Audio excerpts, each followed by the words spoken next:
I'm not the kind of person who scares easily. I grew up camping, hunting, and spending long weekends in the woods.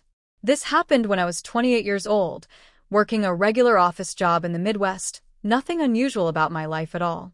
At the time, everything felt normal. Too normal. I had rented a small cabin for 3 nights in a wooded area outside a small town. It was the kind of place people go to reset. No neighbors close by. No traffic noise. Just trees, dirt roads, and quiet. I'd been there before during the daytime with friends, and nothing ever felt strange. This trip was supposed to be simple. I planned to read, cook basic meals, and sleep early. I arrived in the late afternoon, unloaded my bags, and checked the cabin like I always do. Doors locked. Windows closed. Nothing out of place. The first few hours passed without anything happening. I cooked dinner, washed dishes, and sat on the couch scrolling on my phone while it still had signal. Outside, the sky got darker. The woods went quiet in that way they do at night, where you suddenly realize how far you are from other people. I didn't feel scared, just aware. Around 9 p.m., I noticed something small that didn't sit right with me. Not enough to panic. Not enough to leave. Just enough to notice. There was a sound outside the cabin. It wasn't loud. It wasn't sudden. It didn't feel urgent. It sounded like someone walking slowly on gravel, stopping, then walking again. At first, I assumed it was an animal. Deer pass through the area all the time. I'd heard similar sounds before. But this was different. The footsteps didn't fade away. They stayed close. Too close. Like whoever, or whatever, was making them had stopped right near the wall of the cabin. I muted my phone and listened. Nothing else moved. No wind. No branches. Just silence, heavy and close. After a moment, the sound came back. One step. Then another. Then nothing. I told myself I was tired. I told myself my brain was filling in gaps. I even laughed quietly at how dramatic it felt to be nervous in a place I had chosen to be. Still, I didn't turn off the lights. I remember checking the clock. It was only 9:17 p.m., too early for anything bad, I thought. Then I noticed something else. The motion light outside the cabin, the one near the back door, turned on. And it didn't turn off. That's when I realized whatever was outside wasn't passing through. It was staying. The cabin was located about 40 minutes outside a small mountain town in the United States. To get there, you had to leave the main highway, drive through town, then follow a narrow dirt road that cut through thick pine forest. There were no streetlights. No houses nearby. Just trees on both sides, and the sound of gravel under the tires. I arrived just before sunset. The sky was clear, and the temperature was dropping fast. It was late September, that time of year when the days still feel warm, but the nights get cold enough that you need a jacket. The air smelled like pine and damp soil. Everything felt quiet, but not uncomfortable. I was there because I needed a break. Work had been stressful, and I hadn't taken time off in months. I didn't want a hotel or a crowded place. I wanted somewhere simple, somewhere empty. The cabin was cheap, isolated, and familiar enough that I didn't think twice about staying alone. The place itself was small and basic. 1 bedroom, 1 bathroom, a living room with a couch, a table, and a fireplace that hadn't been used in a while. The kitchen was part of the same space. Old cabinets, scratched countertops. Nothing fancy.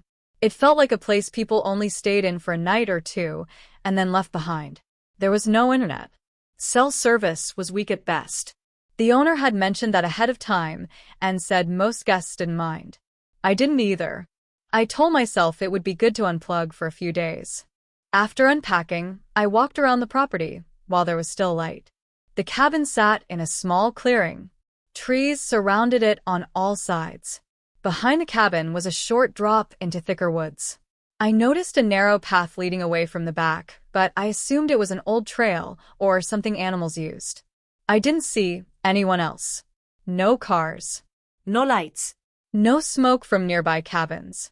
Inside, I locked the doors out of habit, even though the owner had said crime in the area was rare. I cooked a simple meal, ate at the small table, and cleaned up. I turned on a few lamps instead of the overhead lights. The cabin felt warmer that way. As night settled in, The woods went quiet. Not completely silent, but close. No insects. No wind. Just the occasional sound of something moving far away. I wasn't scared. I was relaxed. At least I thought I was. Looking back now, that sense of calm feels strange. Like my body noticed something my mind hadn't caught up to yet. The first thing that felt off was how quiet everything became. Around 9 that night, the normal background sound stopped. No insects. No wind moving through the trees. It was the kind of quiet that makes you notice your own breathing. I remember sitting on the couch and realizing I could hear the clock on the wall ticking, something I hadn't noticed earlier. I told myself it was normal. Rural areas get quiet at night. Still, I kept listening. That's when I heard something outside. It was soft and slow. A single crunch on gravel, then nothing. At first, I didn't even look up. I assumed it was an animal. Deer and raccoons pass through the area all the time. A few minutes later, I heard it again. Another step. Closer this time. Then another. The sound didn't move away. It stayed near the side of the cabin, just out of sight. I muted the TV and stood up. I didn't feel scared yet, just alert. I walked toward the front window and pulled the curtain back slightly. I didn't see anything. Just darkness and the edge of the trees. When I stepped back, the motion light outside turned on. The one near the back of the cabin. It stayed on longer than it usually does. I waited for it to shut off. It didn't. That was when I felt it. That tight feeling in my chest that tells you something isn't right, even if you can't explain why. I walked through the cabin and checked the back door. It was locked. The window above the sink was closed. Everything looked the same as it had earlier. Still, I double-checked the locks. As I stood there, I heard something else. Breathing. It was faint. Almost not there. At first, I thought it was my own. I held my breath. The sound continued. Slow. Steady. Coming from outside the wall near the bedroom. I backed away and turned off the lights in the kitchen. I didn't know why. It just felt like the right thing to do. The breathing stopped. Then I heard footsteps again. Slow. Heavy this time. Not rushed. Whoever it was walked from the back of the cabin toward the front, stopping every few steps. Like they were listening. I stayed still, barely moving. I didn't want to make a sound. When the footsteps reached the porch, the floorboard creaked. Loud and clear. That was the moment I knew it wasn't an animal. I stood there in the dark, heart pounding, realizing someone was outside, close enough to hear me if I moved. After the porch creaked, I didn't move. I stood in the dark kitchen with my back against the counter, listening. My heart was beating hard enough that I was afraid the sound would carry through the walls. The motion light outside the front door turned on. Light spilled through the thin gaps in the curtains. A shadow passed across it, tall and slow. Whoever it was didn't rush. They walked like they knew exactly where they were. I reached for my phone again. Still no signal. Not even enough to place a call. I opened the emergency dial anyway and left it on the screen, hoping it might connect if I needed it. There was a knock on the door. Not loud. Not aggressive. Just 2 firm knocks. Then silence. I didn't answer. I didn't speak. I barely breathed. A few seconds passed. Then I heard the handle turn. Slowly. The door was locked, but the person on the other side tested it once, then again a little harder. The handle stopped moving. I thought maybe they would leave. I hoped they would. Instead, I heard footsteps move away from the front door and around the side of the cabin. Gravel crunched close to the wall. The steps stopped under the bedroom window. The curtain shifted. Just slightly. Like someone had brushed it from the outside. I backed away toward the hallway. Every instinct told me not to run yet. I didn't want to make noise. I didn't want to give away where I was standing. That's when I heard his voice. Low. Come. Close. I know you're in there. He didn't shout. He didn't sound angry. That scared me more than anything else. The window rattled as something pressed against it. Not hard enough to break it. Just enough to let me know he could if he wanted to. I felt trapped. The front door was there. The back door was there. Every exit felt watched. The walls felt thin. The cabin suddenly felt too small to hide in. The footsteps moved again, circling the cabin. Slow. Patient. I realized then that this wasn't random. He wasn't just passing by. He was checking doors, windows, learning the place. The motion light shut off, then came back on. Another shadow crossed it, closer to the door this time. I crouched behind the couch, gripping the fireplace poker so tightly my hand hurt. Another knock came, this time harder. "Open the door," he said. That was when I knew he wasn't leaving on his own. The knock came again, louder this time. The door shook in its frame. I didn't answer. I couldn't. My mouth felt dry and my body felt heavy, like it didn't want to move at all. I stayed crouched behind the couch, listening to him breathe on the other side of the door. Then the handle jerked hard. The lock held, but the sound echoed through the cabin. He tried again. Once. Twice. Each time harder than before. I could hear his frustration in the way he pulled on it. When that didn't work, he stopped. For a few seconds, there was nothing. No footsteps. No voice. Just silence. That's when I heard glass crack. It came from the bedroom. A sharp sound, followed by a soft scrape. I realized he was trying the window. I didn't wait anymore. I ran down the hallway and locked myself in the bathroom. I turned off the light and slid into the bathtub, pulling the shower curtain closed. I pressed myself against the wall and covered my mouth with my hand. The sound of breaking glass came again. Louder. Then a thud. Footsteps inside the cabin. Slow. Heavy. Come. He walked through the living room. I could hear drawers opening. The refrigerator door. He wasn't rushing. He was looking. My phone vibrated in my hand. One bar of signal appeared for a second. I dialed 911 and whispered my location before the call dropped. I didn't know if it went through. The footsteps stopped outside the bathroom door. I held my breath. The handle moved. Once. Twice. The door was locked, but the wood creaked under pressure. He pushed harder. I gripped the poker, ready to swing if the door came open. My arms felt weak, but my body was buzzing with fear. The pressure on the door stopped. I heard him lean close. His breath was right there, on the other side of the wood. Then he spoke almost gently. "You can't stay in there forever." Something hit the door. Hard. The hinges rattled. I screamed. I don't remember deciding to. It just happened. At the same time, headlights flashed through the window. Red and blue. The banging stopped immediately. Footsteps ran across the cabin, then out the broken bedroom window. I stayed in the bathtub until an officer knocked and called my name. The police cleared the cabin before they let me come out of the bathroom. 2 officers moved room to room with flashlights and their hands on their weapons. Only after they were sure no one else was inside did they tell me it was safe. The bedroom window was shattered. Glass covered the floor and the bed. One of the officers pointed out muddy boot prints leading from the window into the living room. They weren't fresh from that night alone. Some of them were older, dried into the wood. That's when the first uncomfortable realization hit me. Someone had been inside the cabin before. Outside, behind the cabin, the officers followed a narrow path into the trees. The same path I had noticed earlier but ignored. About 30 yards back, hidden by brush, they found a small shed I hadn't seen before.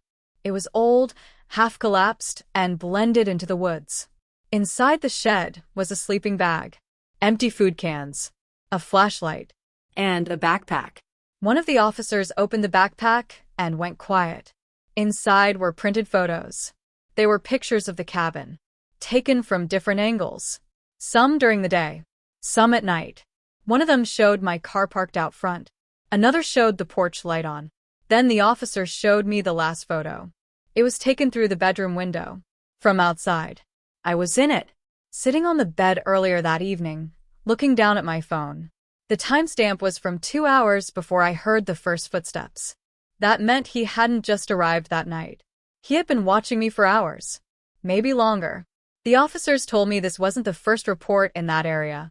Other renters had complained about strange noises. Motion lights turning on. Footprints near windows. No one had ever stayed long enough to call it in. They believed the man had been using the shed as a hiding place for months. Watching cabins. Waiting until people were alone. Learning their routines. They never found him. The footprints disappeared into the trees. No trail. Before they drove me into town, one officer said something quietly, almost like he didn't want to scare me more than I already was. He knew you were alone before you ever knew he was there. That was the moment I understood how close I had been to not leaving that cabin at all. I didn't go back to the cabin. The owner offered a refund and apologized, but I told him I didn't want anything from that place. I left town the next morning after giving my statement. By daylight, everything looked normal again. The road, the trees, the mountains. It was hard to believe what had happened only hours before. The police called me a few weeks later to follow up. They said they never identified the man. No fingerprints matched anything in their system. No missing persons reports lined up. No arrests. Eventually, the case went quiet. Life moved on. At least, it looked like it did. I went back to work. I slept in my own bed again. I told friends I was fine. Most of the time, I believed it, but small things started to change. I double-checked locks without realizing it. I stopped sitting near windows at night. I kept lights on longer than I used to. Every once in a while, I'd wake up and feel like someone was standing just outside my bedroom door. There was never anyone there. Still, I'd lie awake listening until morning. Months later, I got an email from the cabin rental site. It was automated. Just a notice. The property had been listed again. Out of curiosity, I clicked the link. The photos had been updated. The shed was gone. The trees looked the same. Everything looked clean and empty. Safe. But one of the new photos stopped me. It was taken from inside the cabin, facing the back window. In the reflection of the glass, barely visible, was a dark shape between the trees. Tall. Standing still. I don't know if it was a trick of the light. I don't know if it was a person. The listing was taken down a few days later. No explanation given. I never asked. What stays with me isn't the break-in or the police or even the photos. It's the thought that he didn't rush. He didn't panic. He waited. He watched. And somewhere out there, he may still be doing the same thing. I tried to forget about it. That's what everyone told me to do. People said I was lucky. They said I did everything right. They said it was over. On paper, it was. No more calls from police. No more updates. Just silence. But silence was the problem. A few months after the incident, I started noticing small things that reminded me of that night. Not memories. Habits. I stopped opening curtains after dark. I kept my phone charged at all times. I slept with a light on in the hallway, even though I told myself it was just for comfort. I moved apartments the following year. New place. New locks. Higher floor. For a while, that helped. Then one night, around 2 a.m., I heard footsteps outside my building. Slow ones. On gravel. I froze in bed, heart racing, until I realized it was just someone walking a dog. I laughed quietly at myself. But my body didn't relax. It remembered too well. The thing that stayed with me the most wasn't the fear. It was the patience. He didn't rush. He didn't kick the door down right away. He watched. He waited until I felt comfortable. Until I thought I was alone. That's what scared me. About a year later, I searched the area online out of curiosity. Local news. Police reports. Rental listings. I didn't expect to find anything. I found a short article buried on a small town forum. Another renter. Different cabin. Same general area. Motion lights turning on at night. Footsteps near windows. Someone trying door handles. The renter left early. No suspect found. No follow-up. I closed the page and didn't look again. Sometimes when I'm driving late at night, I think about how many places like that exist. Cabins. Motels. Isolated houses. Places where people go to be alone, thinking isolation is peaceful. I think about how easy it would be for someone to watch without being seen. To learn schedules. To wait. I don't camp anymore. I don't stay in remote rentals. When friends suggest trips like that, I make excuses. They don't push. They don't know the full story. There's one detail I never told anyone. Not the police. Not my friends. When the officer showed me the photos found in the shed, there was one image he didn't comment on. It wasn't evidence, he said. Just something printed accidentally. It was a photo of the cabin at night. All the lights were off. The timestamp showed it was taken before I arrived, which means he had been there first. Sometimes, late at night, when everything is quiet, I wonder how many times he's done this. How many cabins? How many people who never realized they weren't alone? And I wonder something else. If the police hadn't arrived when they did, would he have left on his own? Or was he waiting for something else? I thought time would dull it. That's what people say happens. That fear fades once enough normal days pass. In some ways, it did. I stopped replaying the sounds every night. I stopped checking news articles. I stopped expecting a knock at the door. But the feeling never fully left. It settled into the background of my life. Quiet. Watchful. Every now and then, something small would bring it back. A motion light turning on when no one was there. A shadow that didn't move the way it should. Footsteps in a place where footsteps didn't make sense.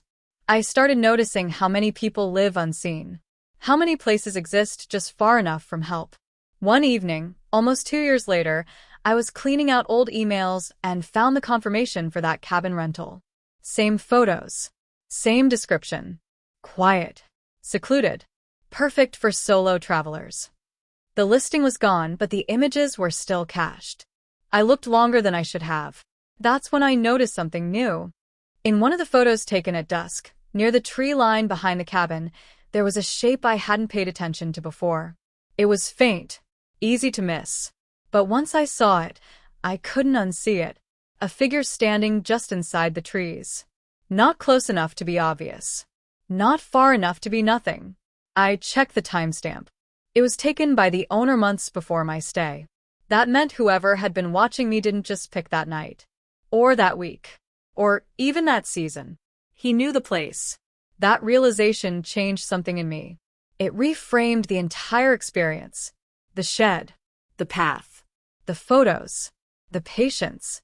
This wasn't a desperate man passing through. This was someone who returned.